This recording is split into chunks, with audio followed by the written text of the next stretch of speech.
एक इंसान को क्या चाहिए, वह क्या ढूंढता है, वह पूरे जीवन किसके पीछे भागता है, और इन सब का जवाब अगर हम ढूंढें तो हमें पता चलेगा कि एक इंसान संपूर्ण होने के लिए दौड़ता है।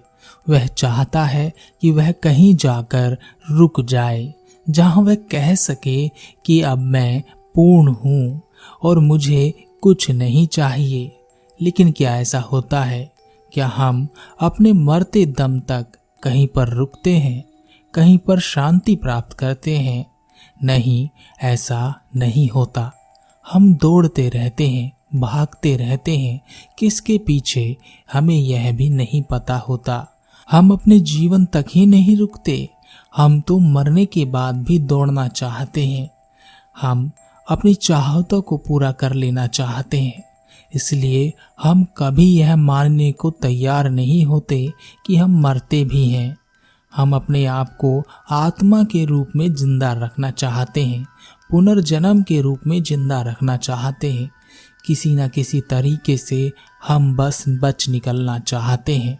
लेकिन फिर भी बात तो वहीं आती है, आखिर कब तक भागोगे, कब तक दौड़ोगे और किसके पीछे दौड़ रहे हैं? क्या इसका कोई अंत भी है? यहाँ पर मैं उस दौड़ की बात नहीं कर रहा जो लोग हमेशा से ही लगाते रहते हैं, यानी धन दौलत के पीछे, मान सम्मान के पीछे, पद प्रतिष्ठा के पीछे। इनके पीछे तो इंसान पागल है ही, और इन सब के पीछे दौड़ना कोई बुरा भी नहीं है। लेकिन अगर आपकी दौलत किसी के काम नहीं आती तो वह बेकार है। आपका मान सम्मान आप में अहंकार की पुष्टि करता है, और आप अपने आगे किसी को कुछ नहीं समझते तो मान सम्मान बेकार है। आपके पास अधिकार है, पद है, प्रतिष्ठा है, और अगर आप अपने अधिकारों से दूसरों के अधिकारों की रक्षा नहीं कर सकते तो वह सब भी बेकार है। लेकिन इन सब के अलावा भी एक दौड़ है जो हम लगाते हैं, और वह है रिश्तों में दौड़। हम सब किसी न किसी रिश्ते में बंधे हुए ही हैं।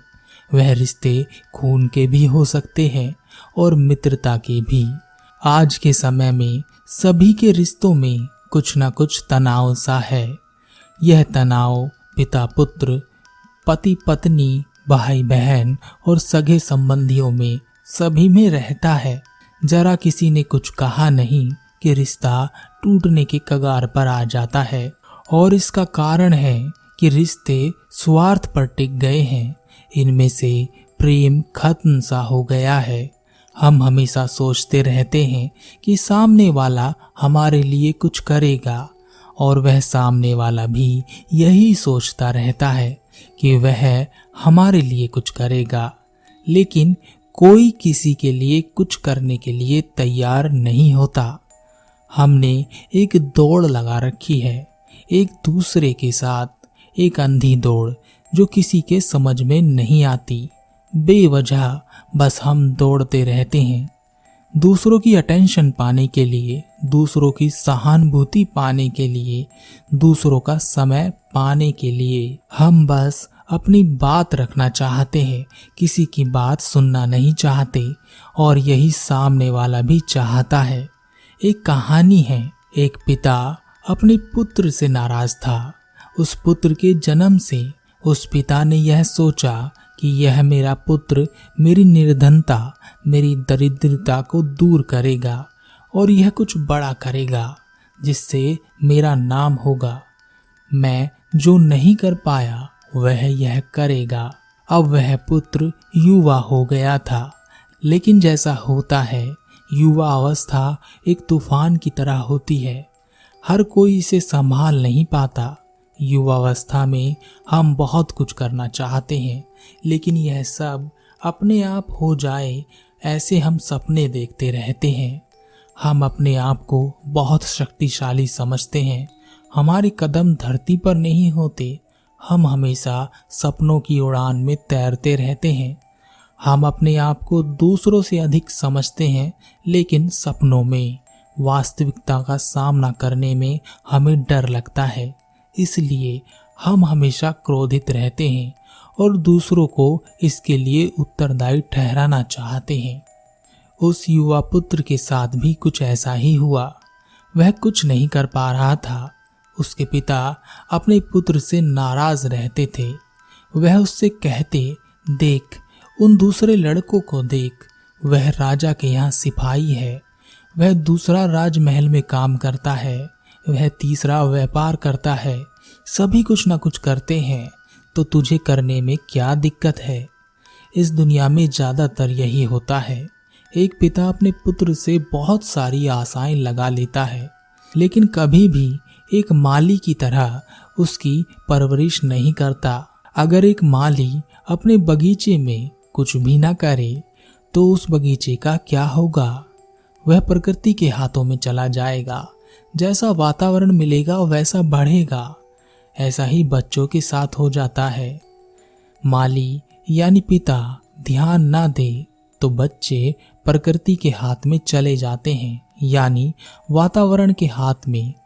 अच्छे लोग मिले तो वह अच्छी राह पर चलेगा, बुरे लोग मिले तो वह बुरी राह पर चलेगा, और अगर कोई ना मिला तो वह अकर्मण्य यानी कर्महीन हो जाएगा और आलस उसे घेर लेगा। वह पुत्र भी अपने पिता से नाराज रहता। वह कहता कि तुमने मेरे लिए अभी तक किया ही क्या है? अगर तुम राजमहल में होते तो मैं सिपाही या कुछ और बन ही गया होता। तुमने मुझे अगर धन दिया होता तो मैंने कोई व्यापार कर ही लिया होता। तुमने तो थोड़ा बहुत कुछ भी नहीं जोड़ा है जो मेरा भविष्य बना सके।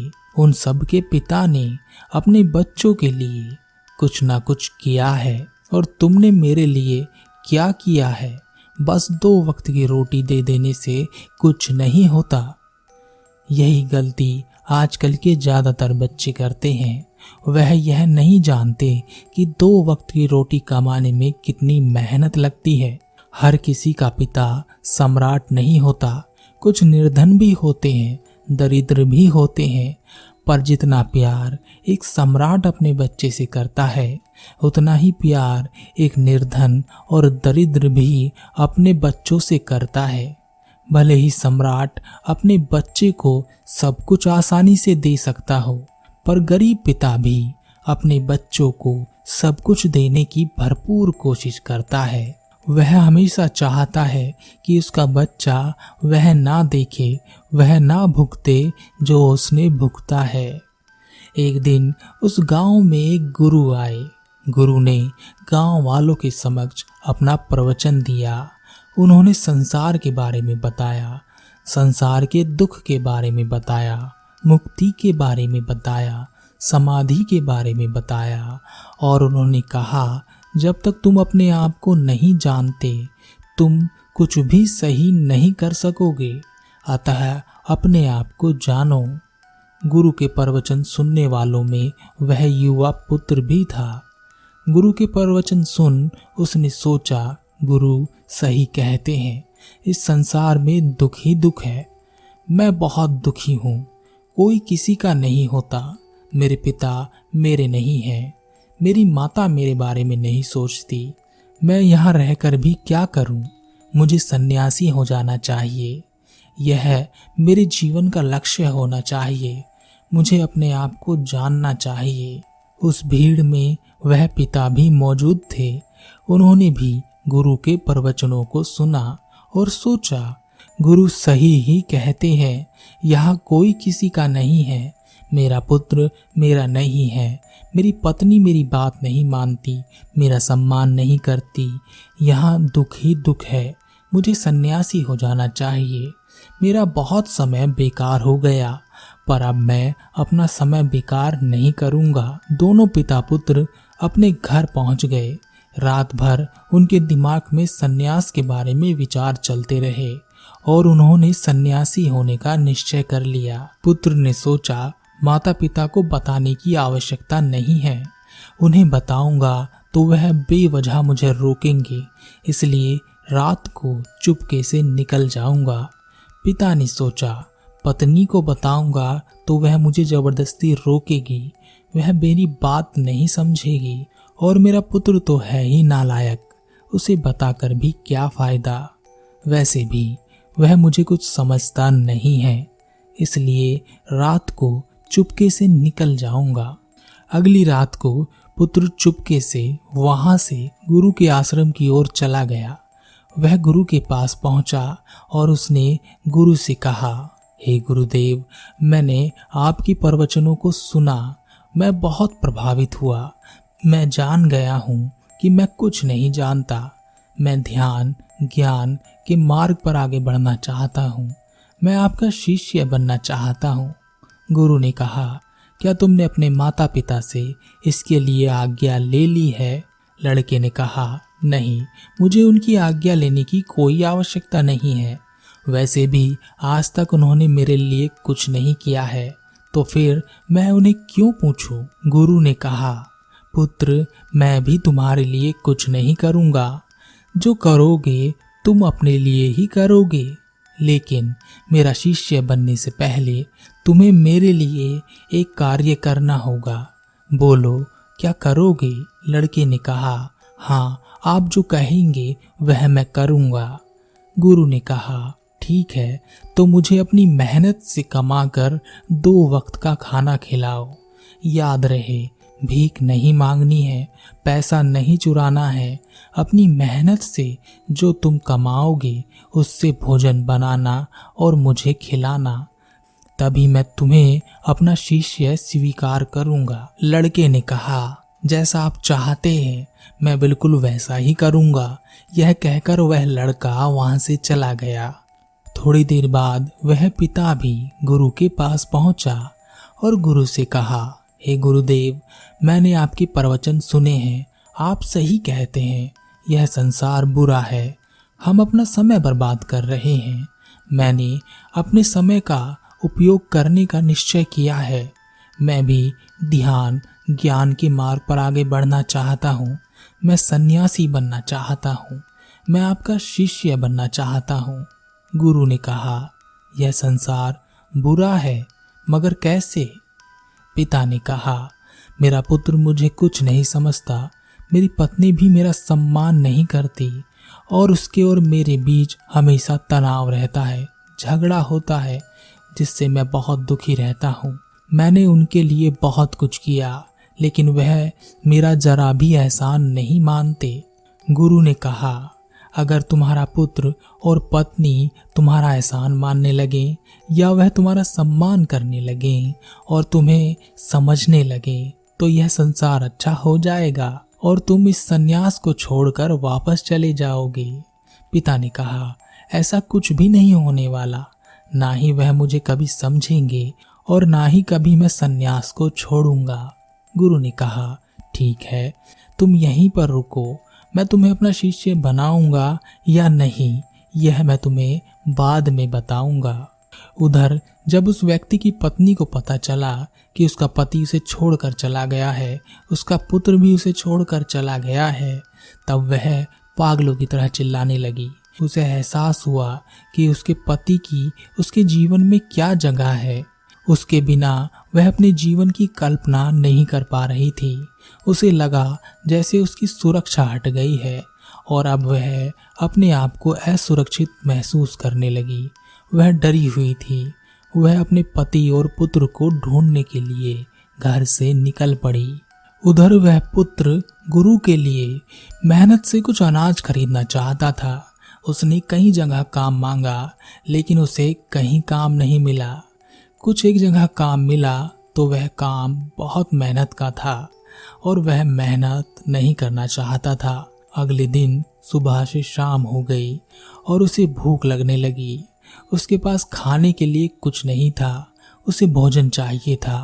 भोजन खरीदना चाहता था पर पैसे नहीं थे। तब वह एक जगह पहुंचा जहां उसके पिता काम करते थे। राजा का महल बन रहा था। उसके लिए बड़े बड़े पत्थरों को काटना पड़ता था, उन्हें खींचना पड़ता था, एक जगह से दूसरी जगह ले जाना पड़ता था। उसने सोचा, यहाँ से कुछ काम करके पैसे कमा लेता हूँ और भोजन ले लेता हूँ। उसे वहाँ काम मिल गया। उसने वहाँ पत्थर तोड़े, उसके हाथ घायल हो गए। उसने पत्थर खींचे, उसके पैर घायल हो गए। यह सब करते हुए उसे अपने पिता की याद आई। उसने सोचा कि कैसे उसके पिता यह सब काम कर लेते हैं। वह बहुत मेहनत करते हैं मेरे खाने के लिए, मेरे जीवन के लिए, और मैंने उन्हें कभी कुछ नहीं समझा। इतना तो सम्राट भी अपने पुत्र के लिए नहीं कर सकता। आधे दिन काम करने के बाद उसे कुछ पैसे मिले। उन पैसों से उसने कुछ भोजन खरीदा। उसे बहुत भूख लगी थी, लेकिन वह भागकर गुरु के पास गया। उसने गुरु से कहा, हे गुरुदेव, यह मेरी मेहनत की कमाई से मिला भोजन है, इसे आप ग्रहण कर लें, लेकिन मैं आपका शिष्य नहीं बन सकता। मुझे अपने पिता के सपनों को पूरा करना है। मैं अभी तक उन्हें गलत समझ रहा था। गलती मुझ में ही थी। वहीं पास में पिता भी खड़ा था। जैसे ही पुत्र ने अपने पिता को देखा, वह उनके चरणों में गिर गया और उसने कहा, पिताजी, मुझे भूख लग रही है। पिता ने कहा, हाँ हाँ पुत्र, मैं अभी तुम्हारे लिए भोजन की व्यवस्था करता हूँ।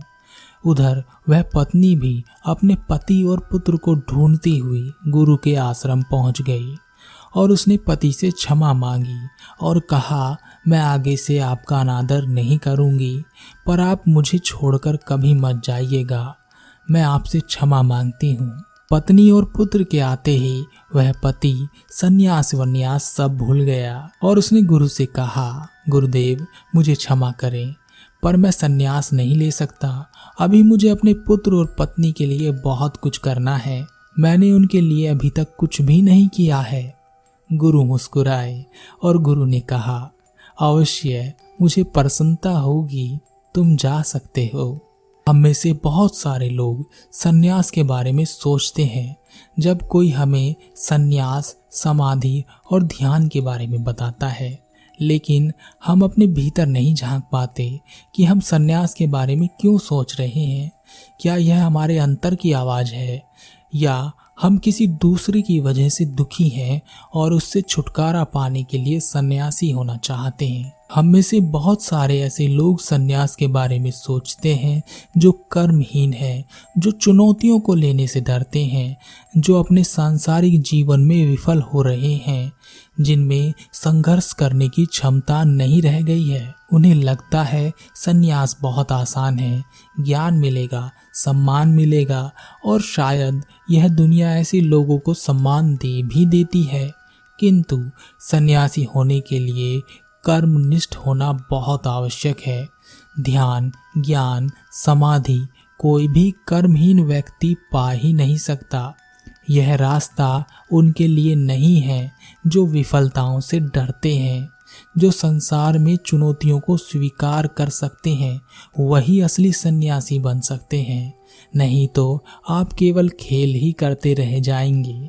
और जो इस संकल्प को धारण कर सकता है, वह गृहस्थ जीवन में भी अपने लक्ष्य को पा सकता है, ध्यान पा सकता है, ज्ञान और समाधि भी पा सकता है।